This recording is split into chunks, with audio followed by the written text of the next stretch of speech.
Bien, vamos a empezar con el tema de hoy. Vamos a comenzar viendo lo que es el concepto de sistema económico. Ahí vemos que es la forma en que todo país organiza su economía y consiste en un conjunto de normas básicas que comprende las normas técnicas y las normas institucionales que tienen como fin regular todas las actividades económicas de un país. Entonces, sistema económico es toda la forma en que un país organiza su propia economía, con sus normas técnicas, legales e institucionales. Bien, sabiendo este tema, esta definición de sistema económico, podemos decir lo siguiente, que de acuerdo a cómo... ¿se acuerdan que en la clase anterior habíamos visto el circuito económico? Y el circuito económico te llevaba a 3 preguntas. ¿Se acuerdan? ¿Qué producir? ¿Cómo producir y para quién producir los bienes o servicios en toda actividad económica? ¿Sí? Entonces, acá vemos que un sistema económico se resume en el intento de responder a las preguntas que hicimos en la clase anterior, de acuerdo a cómo y desde dónde se da respuesta a esas preguntas, estamos en presencia de los diferentes sistemas económicos. Es decir, que de acuerdo a esas preguntas, estamos frente a los diferentes sistemas económicos que se pueden dar en toda economía de un país. En ese caso, estamos viendo acá en este cuadro, ¿sí? Que vemos, ¿sí? Tres sistemas económicos, ¿sí? Economía de mercado, economía de planificación centralizada y economía mixta. Estos son los 3 grandes sistemas económicos que cualquier país puede adoptar para su actividad, ¿sí? Economía de mercado, economía de planificación centralizada y economía mixta. Bien, la economía de mercado o sistema de mercado lo vamos a ver de esta manera, de la siguiente forma. Este mercado, o este sistema económico, perdón, es aquel sistema que no se ve afectado por una planificación o control del Estado, sino que existe en este sistema económico una plena libertad del sector privado, quien decide qué va a producir, cómo va a hacerlo y para quién. La determinación de los precios de los bienes y servicios, como así también en los factores productivos, se da por el libre juego de la oferta y la demanda, ¿sí? Acá estamos viendo todas las características de este sistema económico. ¿Qué más nos dice? La participación del Estado consiste en asegurar el libre funcionamiento de los mercados, el cual descansa en las leyes del mercado, en la interacción del interés individual y en la competencia. En este tipo de economía, la demanda expresa qué es lo que desean los consumidores y las empresas satisfacen esas necesidades, ¿sí? ¿Se acuerdan que en el circuito económico habíamos visto que teníamos, por un lado, a las familias, que tienen un doble papel, y después las empresas? Después tenemos 2 mercados, el de producción y el mercado de factores productivos. Eso está en el circuito económico, ¿sí? Bueno, continuamos. Dice acá, los que pueden consumir son los que tienen el dinero para ello, lo cual está además influenciado por la publicidad, de manera que aumentan cada vez más sus necesidades. Pero existe una parte de la población que no dispone de medios económicos, por lo tanto no cuenta en el mercado y se ve relegada a un segundo plano. Estas diferencias económicas que van a dar lugar a las diferencias sociales, ¿sí? Por su parte, el cómo producir lo determinan los empresarios, olvidando en ocasiones los derechos de los trabajadores, el medio ambiente, etc. En la búsqueda de minimizar sus costos, guiados con el objetivo de maximizar sus beneficios. Y como que acá el sector privado prevalece su entorno en detrimento de la sociedad, ¿sí? En este tipo de mercado. Bien, Ahora en este gráfico vamos a ver los elementos del mercado y su interacción dentro de este sistema de economía de mercado, ¿sí? Ahora yo voy a achicar la imagen para que lo vean todo, así entendemos el gráfico, ¿sí? Ahí, si vamos bien ahí. ¿Ahí lo vemos? Sí. Sí, profe. Bueno, ¿cómo podemos interpretar este cuadrito? Que es bastante claro, está bueno. Bueno, nosotros tenemos un mercado económico, en el cual tenemos o visualizamos dos protagonistas. Por un lado los consumidores y por otro lado los productores. Los consumidores, en este caso, están representados por ¿qué? Por las personas y las familias, ¿sí? Y los consumidores, ¿cómo actúan? ¿Sí? Actúan de acuerdo a 4 ítems que después lo vamos a estudiar bien uno por uno más adelante. Esos ítems son, o sea, las personas, familias van a actuar en un mercado de diferentes formas de acuerdo a los siguientes puntos. A los gustos que uno tenga por un producto o servicio, a las preferencias o moda que se imponga en un determinado tiempo para comprar un producto, a los ingresos monetarios que vos tengas, ¿sí? Y al precio del producto que vos quieras comprar, ¿sí? Entonces, esos 4 puntos son los que van a influir en la actuación de los consumidores en todo mercado. Y la flecha de abajo, ¿qué te dice? Que todos estos puntos hacen que los consumidores constituyen lo que se llama la demanda en el mercado. Bien, y por otro lado, a mano derecha vemos los productores que están representados por las empresas, ¿sí? Estos productores, al igual que los consumidores, actúan, pero ¿de qué? Depende de qué punto actúan en un mercado. Van a depender, van a actuar de acuerdo a qué cosa, a la tecnología que utilicen en su empresa, van a actuar de acuerdo al precio de los insumos o factores que utilizan para producir su producto. Después van a actuar de acuerdo al precio de otros bienes que utilizan para producir. También van a actuar de acuerdo a la existencia del capital físico, que se refiere, por ejemplo, al capital físico sería un galpón, una oficina, una fábrica, ¿sí? Todo el capital físico que uno tiene también va a actuar de acuerdo a la capacidad que tenga. Y también va a depender, también va a actuar de acuerdo a todas aquellas disposiciones gubernamentales que establezca el gobierno de la nación, ¿sí? Todo eso que es lo que constituye lo que se llama la oferta del mercado. Entonces ahí vemos en el gráfico, por un lado la demanda, que están los consumidores, por otro lado la oferta, que están los productores.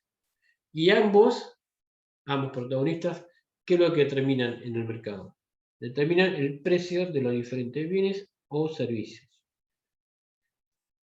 Esos bienes o servicios van a ser comercializados, ¿sí?, en un ámbito que puede ser un lugar físico, puede ser, no sé, un mercado central de verduras, un mercado de autos, o cualquier tipo de mercado que confluyan tanto el que demanda y el que ofrece. Puede ser un conjunto de mecanismos y decisiones, o un comercio común normal, grupo de locales o hipermercado, ¿sí? Bien, eso sería bueno la explicación de los elementos del mercado y su interacción que hay dentro de un sistema de economía de mercado. ¿Lo entendieron el grafiquito? Sí. Sí, profe. Bueno, ustedes siempre tienen que situarse o imaginarse como si estarían dentro de la demanda, en este caso, o de la oferta, si estarían produciendo un bien, ¿sí? Bueno, el otro sistema económico que habíamos visto, que es el número 2, es el de que se llama economía de planificación centralizada. ¿Qué es lo que dice acá? A diferencia del anterior, este sistema consiste en una planificación central a cargo de ¿quién? Del Estado, o sea, del gobierno, que se basa en la decisión de qué se producirá, cómo será y para quién, ¿sí? Algunos supuestos que determinan la aplicación de este sistema son los siguientes. Hay tres. Existe una planificación central sobre todas las actividades productivas, su destino y la distribución de los ingresos. El Estado regula el proceso de producción, el de distribución y el de acumulación de acuerdo a los excedentes económicos que tuviera, los cuales van a ser utilizados para la apropiación colectiva o para el incremento del capital social. Y por último, la planificación de la producción en este tipo de sistema económico se verá afectada por una escala de prioridades impuesta por el Estado que tiene como objetivo impulsar el desarrollo integral. Creo que vemos en este tipo de sistema económico que bueno, el Estado es el que decide en forma unilateral todas las políticas económicas, ¿sí? No deja intervenir al sector privado, ¿sí? Este tipo de economías se suelen ver en aquellos países en el cual, bueno, ellos son los que determinan toda la política económica, no dejan participar a empresas y deciden sobre cómo, para quién y cómo producir la actividad económica, ¿sí? Bien. Y por último, el tercer sistema económico que habíamos visto recién es el llamado economía mixta. ¿Qué es lo que dice acá? Dice, en realidad es difícil que se den algunos de los sistemas económicos vistos en forma pura, por lo que surge una tercera definición que es la economía mixta. Esta economía es un sistema intermedio de los dos anteriores, donde el sector público, el Estado, coopera con el sector privado, que serían las empresas, la familia, para decidir en qué producir, cómo será y para qué, ¿sí? Si ustedes ven ahí, estamos repasando las tres preguntas del circuito económico y además estamos viendo el sector público, que es el Estado, y el sector privado, que son las empresas y la familia, que si se acuerdan eran los agentes económicos de toda actividad económica, ¿sí? ¿Se acuerdan? Bien. Bueno, el mayor ideólogo de este sistema de economía es el economista Keynes, quien defendía una intervención del Estado para incrementar la renta y el consumo para reducir el desempleo, fomentar la inversión, redistribuir la renta con políticas sociales. Bien. Algunas de las características de este sistema de economía son, vamos a verlo acá, los medios de producción, ¿sí?, son propiedad en parte del sector público, que sería el gobierno, y en parte del sector privado.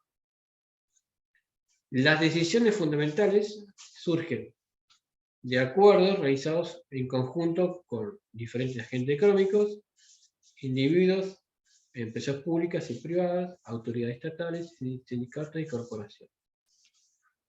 Y la intervención del Estado se ve reflejada ¿en qué sentido? En la asistencia al sector más débil de la sociedad, que consiste en dar servicios de salud, educación y seguridad social, ¿sí? Entonces, así, a grosso modo, sería de los tres sistemas el que mejor se recomienda utilizar es el mixto, ¿sí? Bien. Acá hay un esquema comparativo de los tres sistemas económicos vistos con diferentes preguntas. Tenemos economía de mercado, economía planificada y economía mixta, ¿sí? Bueno, acá lo que podemos hacer es, bueno, no hace falta mucho explicar, pero bueno, acá hay una diferenciación, ¿sí? La más importante, si ustedes lo ven, es acá abajo, en el cuadrito de ventajas y desventajas, ¿sí? Ahí. Bien, lo dice ventajas, ahí. Dice, de los tres, si usted ve la última columna, el de economía mixta dice que reduce el empleo, ¿sí?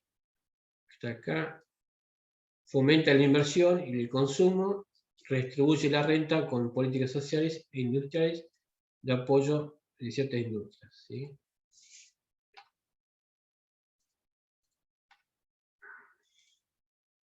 Y las desventajas que puede ser, o inconvenientes son que en algunas ocasiones se presentan desacuerdos entre el sector público, es el Estado, y el sector privado. ¿Sí? Este dibujito está bueno para leerlo tranquilos, pues no es muy complicado entenderlo. ¿Sí? Son las diferencias que hay entre los tres sistemas económicos de las preguntas. ¿Sí? Bien. ¿Cómo vamos, chicos? ¿Bien ahí? Sí, profe. Bueno, bien. Ahora vamos a ver lo que se dice estructura del mercado, teorías de los mercados competitivos y los mercados perfectos.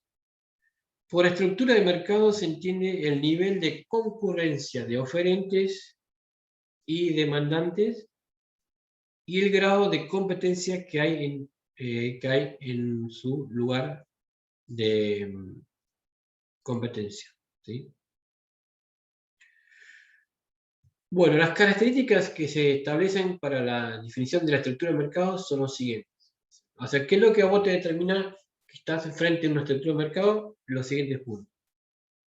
El número de consumidores, que son las personas o familias que requieren o demandan los bienes y servicios, como los productores, que serían las empresas que producen y ofrecen bienes y servicios a los consumidores.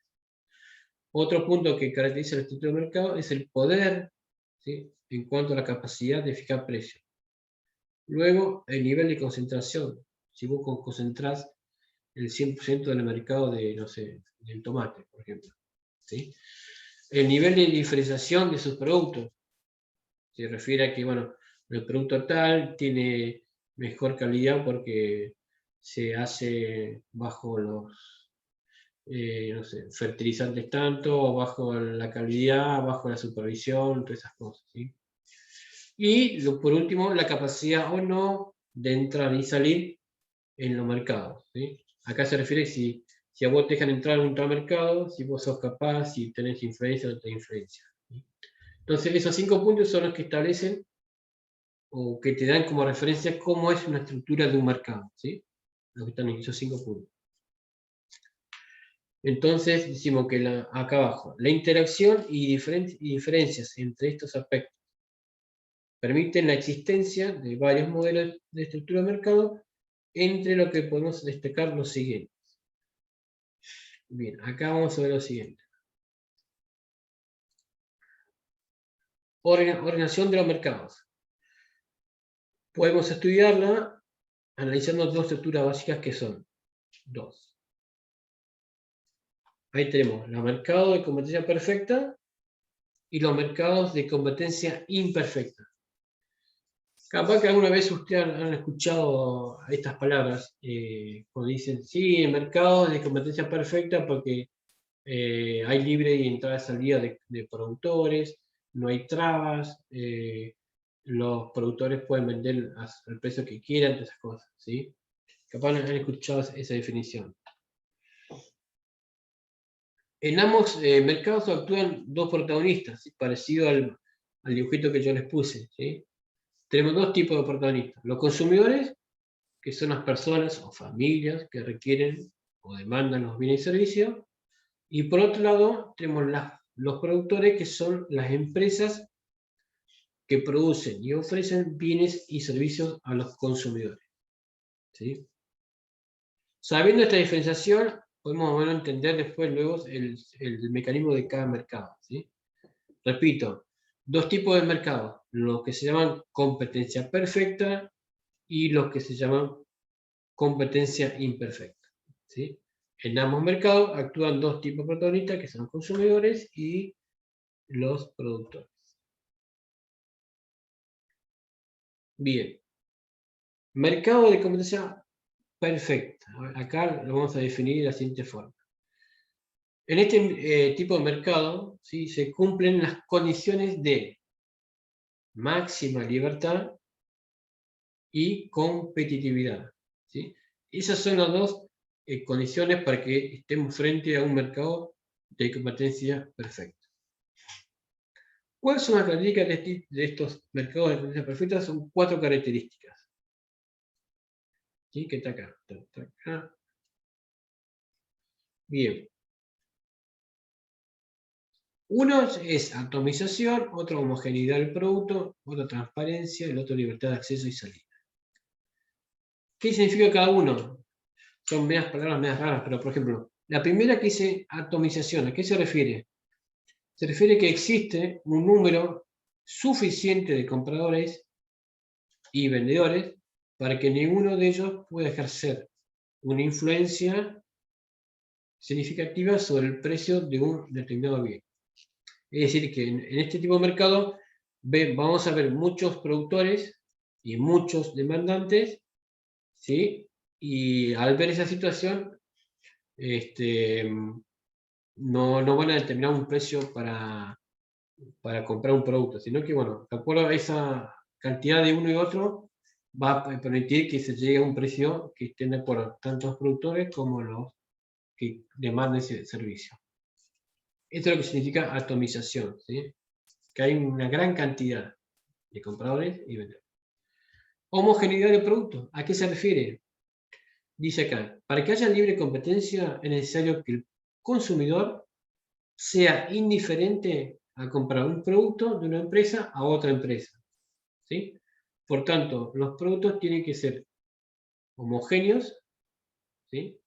Que sean similares, satisfacer la misma necesidad, y de esa forma se hará en realidad que si una empresa pusiera el precio por encima del establecido por el mercado, los consumidores, ¿qué van a hacer?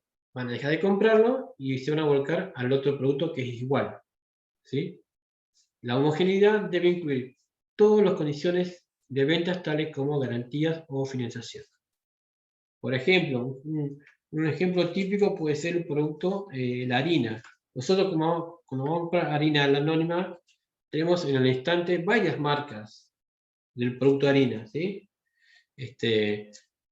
O sea, el producto en sí es igual, nada más que cambia el paquete, cambia la presentación, cambia el dibujito, cambia, ¿sí? Pero bueno, por ejemplo, harina elegante hay varias marcas, ¿sí? Y bueno, por ejemplo, si hay varias marcas y esa marca sube el precio, ¿qué vas a hacer vos?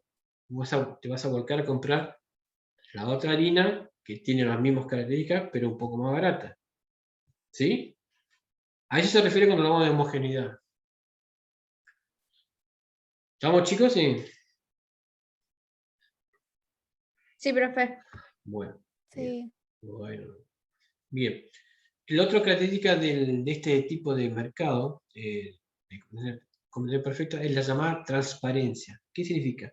Dice acá que en los mercados de libre competencia, los agentes económicos, ¿sí?, conocen los precios, ¿sí?, de todos los productos y servicios, sus características y la existencia de posibles sustitutos, ¿sí? En el momento de decidir sobre diferentes alternativas, los consumidores van a elegir aquellos que maximicen su utilidad y los productores los que maximicen su beneficio.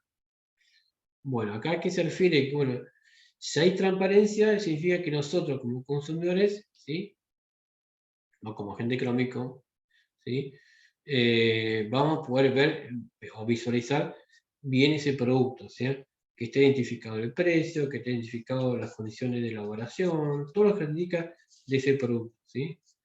Como acá dice, los consumidores van a elegir aquellos que maximicen su utilidad y los productores que maximicen su beneficio, ¿sí?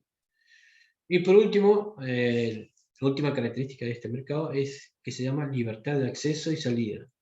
¿A qué se refiere? Dice que ningún agente puede influir, ¿sí?, en el mercado provocando interferencia alguna de entrada y salida del mercado que resulte de acuerdos entre las empresas o los consumidores o bien a la intervención del Estado.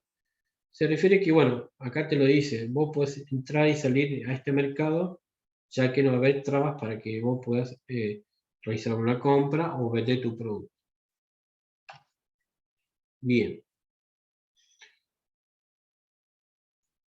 En el mercado de competencia perfecta, las empresas deben actuar con eficiencia, es decir, realizar el máximo aprovechamiento de tecnología incorporando las técnicas más avanzadas de producción de tal forma de obtener, ¿qué cosa? Los mayores beneficios, ¿sí? Bueno, se supone que las empresas siempre buscan maximizar su beneficio a través de su producción, ¿sí? Nunca van a querer estar por detrás, ¿sí? Bien. Dice acá, en realidad las empresas, ¿qué tienen que hacer? Tienen que diferenciar o tratan de diferenciar sus productos mediante campañas publicitarias, envases atractivos o pequeños cambios en el diseño o la composición. Una de las principales virtudes de la libre competencia es precisamente el esfuerzo que obliga a todas las empresas a mejorar continuamente sus productos, tratando de diferenciarse por su mayor calidad o menor precio. Por eso, cuando decimos que en todo mercado tiene que haber competencia, es por este motivo, chicos, ¿sí?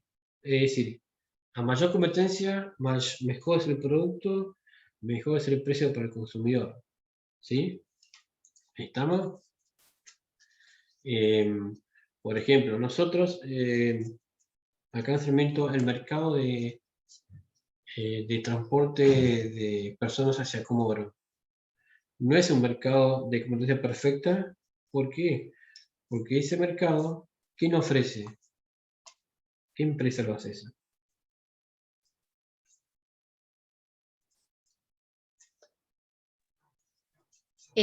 Transporte de personas, dijo, ¿no? ¿Sí? Para ir a Comodoro.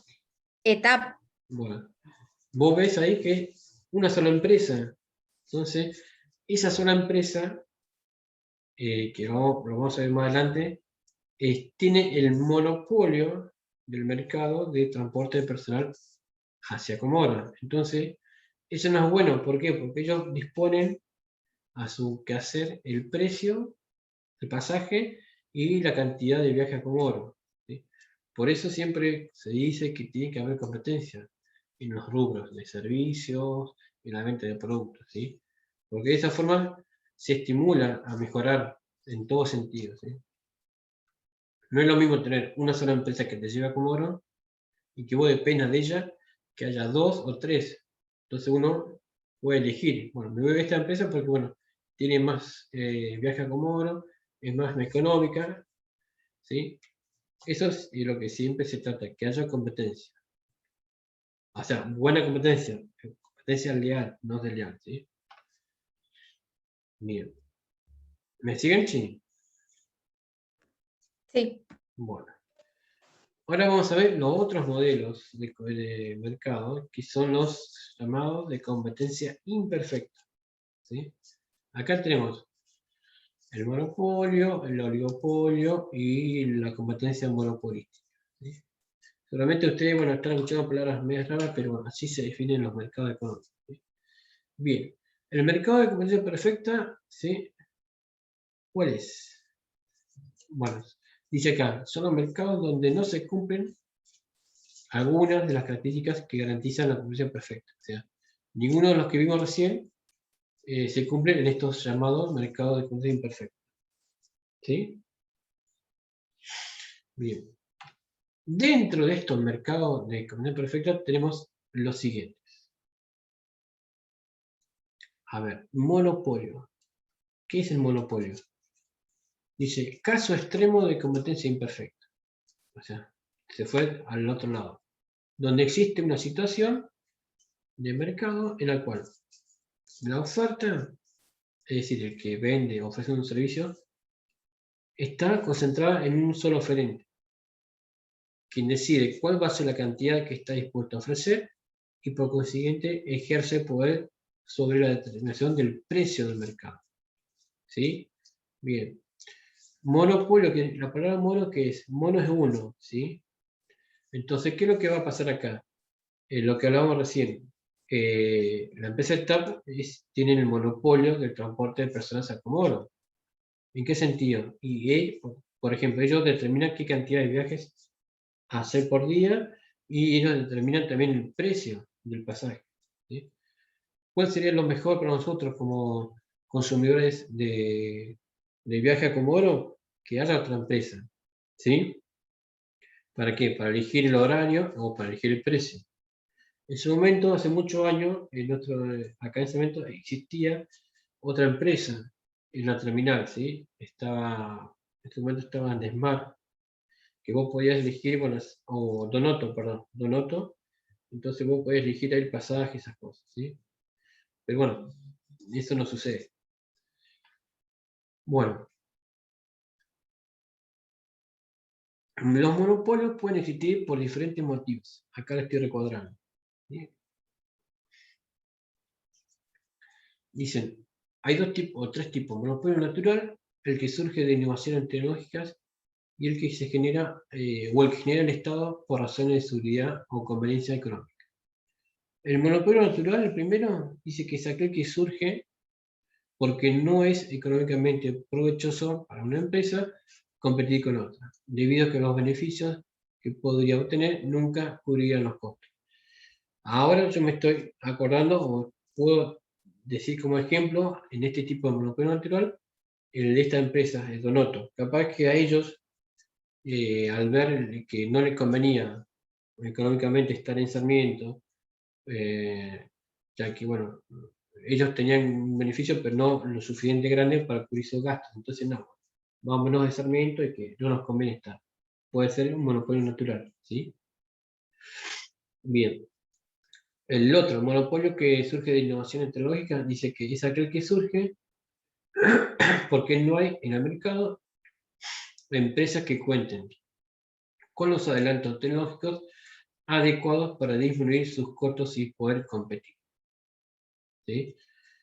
Bueno, acá se refiere específicamente a la tecnología. Si vos querés venir a Sarmiento y querés instalar una empresa con tecnología de, no sé, vamos a suponer, de internet, capaz que no te conviene porque ya hoy ya no tenés, bueno, Copsalta tiene ya casi el monopolio concentrado en internet y vos querés poner una empresa parecida, pero tenés que cumplir con muchos requisitos, condiciones, y bueno, y no te cierran los números, ¿sí? Como se llama, ¿sí?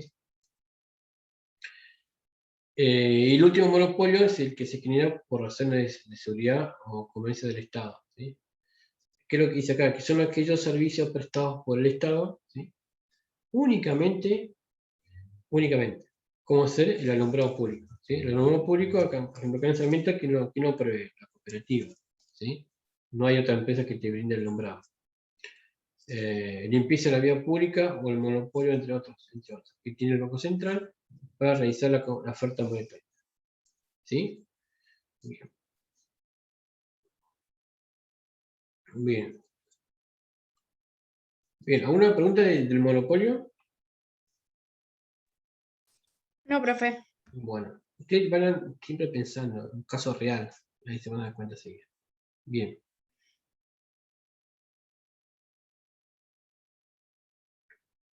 bueno, seguimos. Acá en este texto, en la hojita nueva, dice perdón, acá arriba. Así como hay monopolios naturales y otros que no lo son, es necesario que el gobierno regule el funcionamiento de todos ellos, ¿sí? No solo en beneficio de los consumidores, sino también al de las demás empresas competidoras. Para ello existen leyes que tratan de impedir la formación de monopolios, o bien regular los que ya existen. Esas son las llamadas leyes antimonopólicas, ¿sí? Algunas de las formas de regular los mercados monopólicos son, por ejemplo, establecer impuestos sobre los bienes que se comercializan, por ejemplo, a la nafta o al cigarrillo, fijar precios que eliminen beneficios extras o fijar un precio para situar a la empresa en una posición cercana a la competencia perfecta. Esas son tres medidas que suele a veces utilizar el gobierno para decir que, bueno, vos, empresa tal, que tenés el monopolio de tal producto, baje un cambio, como se dice, y te acerques al mercado de competencia perfecta, ¿sí? Bien, bien, seguimos con otro mercado de competencia perfecta que es el llamado duopolio. ¿Qué es el duopolio? También es un caso extremo de competencia imperfecta en el que existen solamente 2 vendedores. ¿Sí? Es un caso particular de oligopolio, por lo que puede decirse que es una situación intermedia entre el monopolio y la economía de competencia perfecta.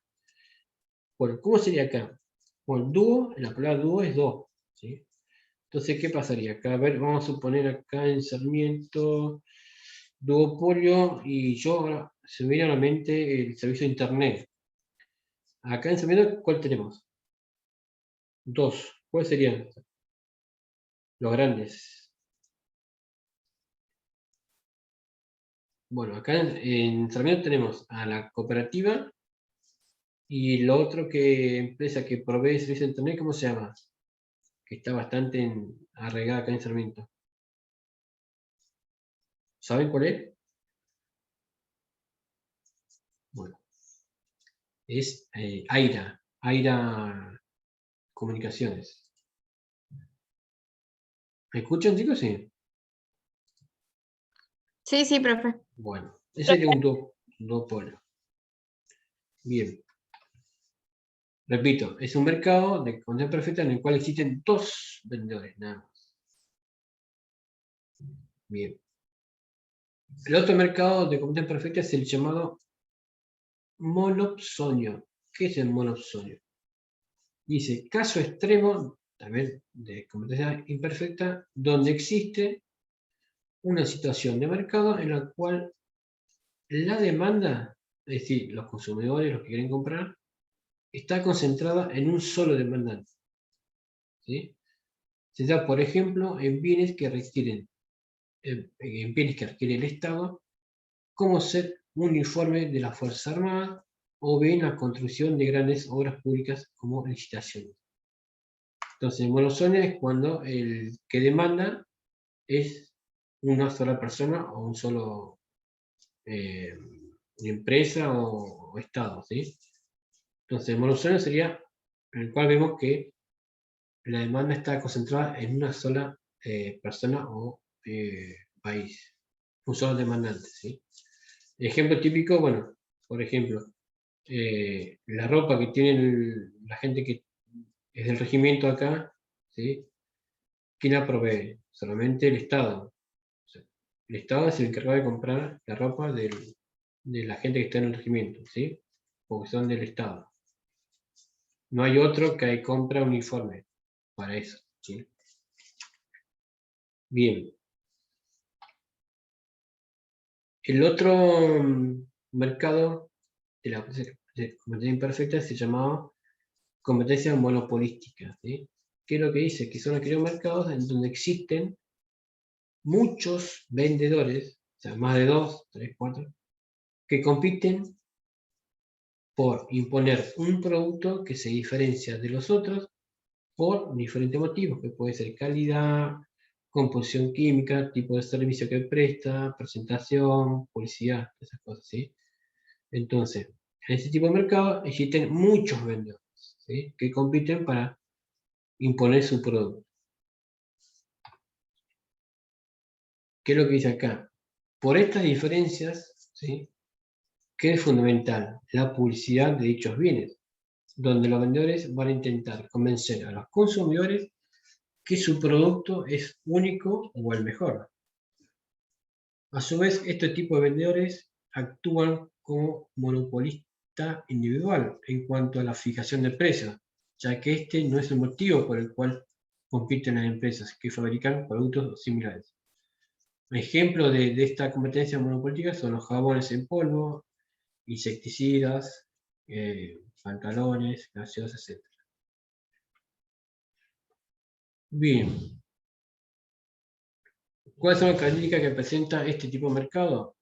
El de competencia monopolítica, que hay gran cantidad de vendedores u oferentes, los bienes o servicios que se ofrecen no son homogéneos, o sea, no son iguales, sino que existen diferencias entre ellos, y los productores y vendedores tienen libre entrada y salida en el mercado. Bien. Y por último, el último mercado de competencia imperfecta es el llamado oligopolio, ¿sí? Este oligopolio, ¿qué es? Es aquel mercado en donde los vendedores son poquitos, son 2 o 3, ¿sí? En este caso, ¿qué se observa? Que suelen existir determinadas barreras que limitan la entrada al mercado. Esas barreras surgen por causas tecnológicas, protección de patentes, secretos industriales o inversiones muy grandes para poder fabricar un determinado bien. ¿Qué se observa en este tipo de mercado? Que los pocos vendedores que existen van a optar por dos caminos para operar en dicho mercado. Uno de esos caminos es que las empresas luchen entre sí, lo que se conoce como el nombre de guerra de precios o calidades. Y el otro camino que suelen tomar es el de la concentración, es decir, que consiste en acuerdos entre esas empresas sobre los precios y calidades para poder actuar como si fuera una sola mercado, sería como un monopolio. ¿Sí? Bien. Ahí estamos finalizando el tema del día de la fecha. Hemos visto entonces el sistema económico, clasificación sistema económico y los diferentes mercados que surgen de toda estructura económica.